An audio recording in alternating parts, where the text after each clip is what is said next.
Good morning बच्चों।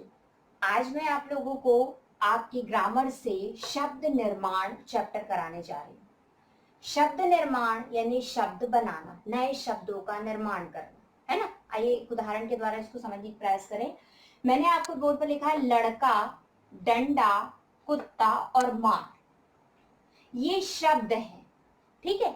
अब यदि मुझे इनका वाक्य में प्रयोग करना है, वाक्य बनाना है, इनसे मिला के वाक्य बनाना है, तो क्या करेंगे?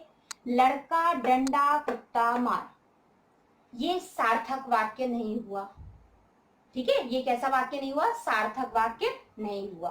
तो यदि मुझे इन शब्दों को सार्थक वाक्य के अंदर प्रयुक्त करना पड़े तो मैं क्या करूं?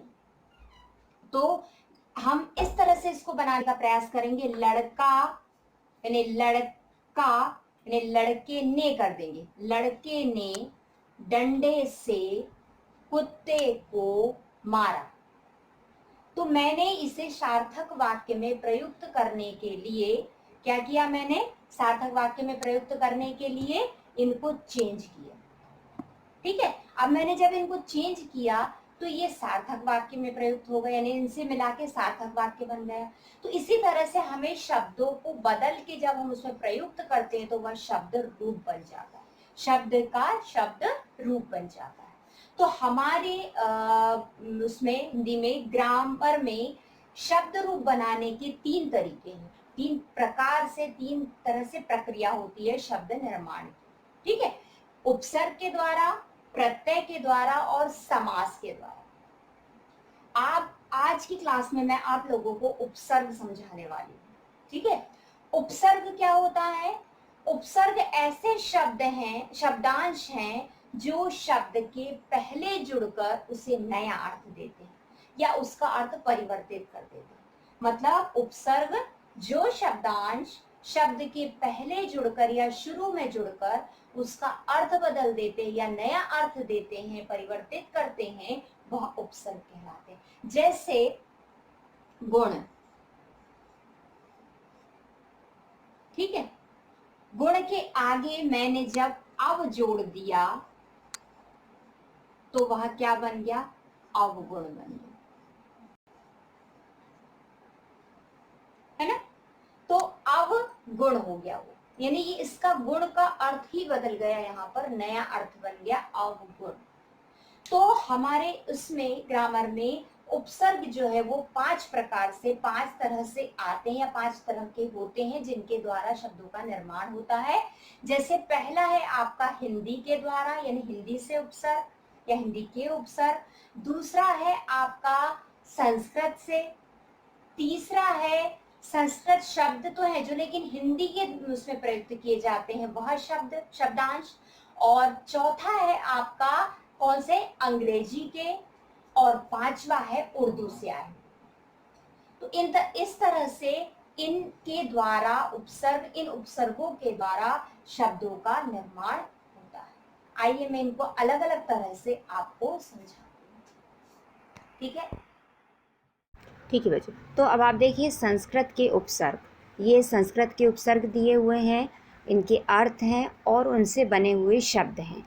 ये संस्कृत भाषा के शब्दों, मतलब जैसे संस्कृत भाषा मतलब क्या है, हमारे हिंदी में भी कुछ कुछ संस्कृत के शब्द हैं और वो जस के तस बोले जाते हैं, जैसे हैं वैसे ही बोले जाते हैं, है ना। जैसे अनुज है, तो ये ऐसे शब्द हैं जो संस्कृत से आए हैं और हमारी भाषा में इनका प्रयोग हिंदी में होता है। तो उनके लिए जो प्रयुक्त होने वाले उपसर्ग होते हैं वो संस्कृत के ही उपसर्ग कहलाते हैं। तो ये संस्कृत के उपसर्ग हुए, ठीक है, जो संस्कृत से आए हुए शब्दों के लिए ही उपयुक्त होते हैं। फिर इसके बाद कुछ शब्दांश यानी कुछ उपसर्ग ऐसे हैं जो संस्कृत से आए तो हैं लेकिन हिंदी के शब्दों के साथ उनको उपयोग किया जाता है, इसलिए वो हिंदी के उपसर्ग कहलाते हैं। तो ये इस तरह से ये उपसर्ग कहलाए।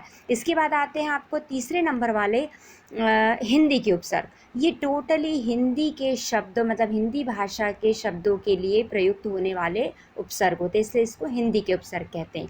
फिर आता है आपका उर्दू के उपसर्ग, जैसे एन, अल, कम, खुश, गैर। ये उर्दू के भाषा के जो शब्द हैं वो हमारे हिंदी में आए हुए हैं, उनके लिए ये प्रयुक्त होने वाले उपसर्ग हैं, है ना। और लास्ट है आपका अंग्रेजी के उपसर्ग, जो अंग्रेजी भाषा के शब्द हैं उनको हम किस में लेकर आ गए हैं, हिंदी में लेकर आए हैं, तो उनके लिए जो उपसर्गों का प्रयोग होता है वह अंग्रेजी के उपसर्ग कहलाते हैं। अच्छा, और जो विशेष ध्यान रखिए, ये वाले चैप्टर को आप पढ़ेंगे क्योंकि इसमें ये दिया हुआ है कि आप जो शब्द हिंदी के हैं उनमें हिंदी के ही उपसर्गों का प्रयोग होता है, जो संस्कृत के हैं उनमें संस्कृत के ही उपसर्गों का प्रयोग होता है, और जो संस्कृत से आए हुए शब्द हैं, जैसे जिनको तद्भव शब्द कहते हैं, तत्सम शब्द क्या, जो जस के तस हम यूज़ करते हैं हिंदी में संस्कृत के शब्द, और लेकिन कुछ शब्द ऐसे हैं जिनको हम क्या करते हैं, संस्कृत से आए हैं और हिंदी में उनका उपयोग करते हैं,